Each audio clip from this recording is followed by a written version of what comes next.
शहरातील स्वच्छता आणि व्यवस्थापनाच्या कामात आलेल्या ढिलाईवर नाराजी व्यक्त करत आमदार किशोर जोरगेवार यांनी महापालिका प्रशासनाला विशेष मोहीम राबवून 15 दिवसात शहर स्वच्छ करण्याचे आदेश दिले आहेत।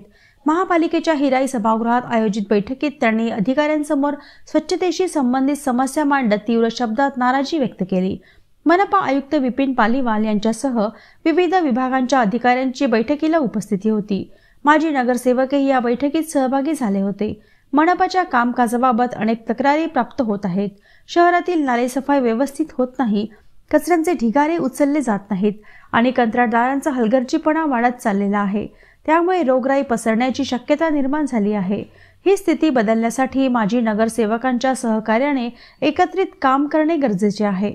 नागरिकांच्या आरोग्याशी कोणतीही तडजोड खपवून घेतली जाणार नसल्याचे ते म्हणाले। विशेष मोहिमेच्या माध्यमातून शहरातील सर्व गल्ल्या, रस्ते आणि नाले स्वच्छ करावेत। ही मोहीम 15 दिवसात पूर्ण झाली पाहिजे अशी तंबी त्यांनी दिली। बैठकीत अमृत 2 योजनेच्या कामांचा आढावा घेताना काम मंदगतीने सुरू असल्याबद्दल नाराजी व्यक्त करण्यात आली आहे।